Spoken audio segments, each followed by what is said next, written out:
Reforma tributária, emendas e pacote anti-STF, o que marcou o ano no Legislativo. Retrospectiva da CNN lembra principais momentos do Congresso Nacional em um ano de embates entre poderes. A atuação do Congresso Nacional em 2024 foi marcada pela tramitação de diversos projetos polêmicos e discussões acaloradas, tanto internas quanto com outros poderes. Foram discutidas nas casas legislativas desde matérias ligadas à pauta de costumes, como o aborto e a castração química de pedófilos, até pleitos históricos, como a reforma tributária. Um dos maiores embates de 2024, porém, foi motivado pelo uso do orçamento público, com a suspensão e posterior aprovação de regras mais rígidas para emendas parlamentares. A CNN preparou uma retrospectiva com os acontecimentos mais relevantes do ano no Poder Legislativo. Confira a seguir. Taxa das blusinhas. Criada em maio pela Câmara dos Deputados e depois aprovado pelo Senado, o Imposto sobre Importação de Compras Internacionais, mais conhecido como Taxa das Blusinhas, passou a valer em 1º de agosto. A nova lei definiu o imposto de 20% para compras de até $50. Até então, estas estavam isentas de imposto por causa do programa Remessa Conforme, do Ministério da Fazenda. Bastava que a empresa aderisse à iniciativa.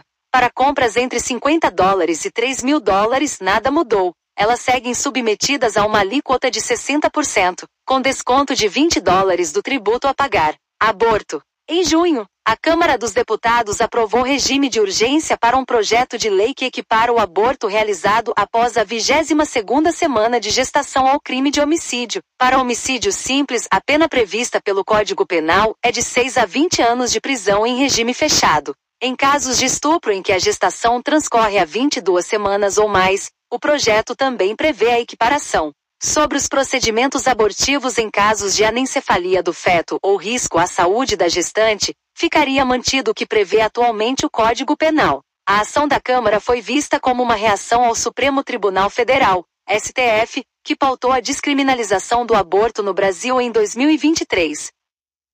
No entanto, diante da repercussão social negativa, o projeto de lei ficou parado na Câmara. A questão do aborto voltou para a pauta do Congresso em novembro, quando a CCJ da Câmara aprovou uma PEC que insere na Constituição o direito à vida desde a concepção. Na prática, a medida abre brecha para criminalizar o aborto nos 3 casos hoje permitidos pela lei. O texto será encaminhado para análise de uma comissão especial. PEC das Praias. Outra proposta que repercutiu neste ano foi a chamada PEC das Praias, que prevê a transferência de propriedade de terrenos de marinha para estados, municípios e entes privados. Em audiência pública sobre o tema no Congresso, especialistas alertaram sobre as eventuais consequências da PEC para o meio ambiente e para a soberania do país, mas a possibilidade de privatização do acesso às praias se transformou em um dos pontos mais polêmicos da discussão.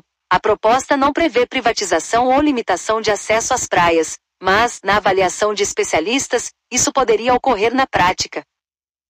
Com regras flexibilizadas, é possível que construções como muros, cercas ou instalações avancem sobre os terrenos, impedindo o acesso das pessoas. Com a repercussão do debate, o relator Flávio Bolsonaro, PLRJ, propôs uma emenda ao texto que define as praias como patrimônio público de utilização coletiva e garante acesso livre a elas e ao mar. O projeto já foi aprovado na Câmara dos Deputados e ficou paralisado na Comissão de Constituição e Justiça, CCJ, do Senado após um pedido de vista em dezembro.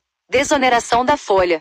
Em setembro, o governo sancionou o projeto de lei que trata da desoneração da folha de pagamento de 17 setores e de municípios com até 156 mil habitantes. Após o STF declarar inconstitucional a prorrogação da desoneração até 2027, por falta de compensações à perda de arrecadação, Executivo e Legislativo negociaram um acordo sobre o tema.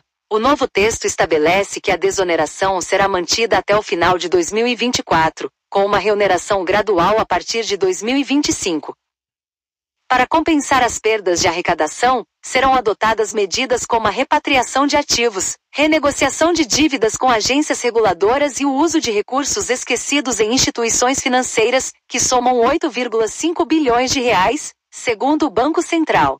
Bates. O Senado hoje conta com 2 comissões parlamentares de inquérito, CPI, que investigam o cenário dos programas de apostas no Brasil. Requerida pela senadora Soraya Tronic, Podemos-MS, a CPI das bets visa investigar a influência dos jogos virtuais de apostas online no orçamento das famílias brasileiras. Além disso, apura a possível associação das empresas de apostas online com organizações criminosas e com o uso de influenciadores digitais na divulgação dessas atividades. O colegiado já convocou famosos para depor, como o cantor Gustavo Lima, as influenciadoras digitais Virgínia Fonseca e Jojo Todinho, e o ex-BBB Felipe Prior.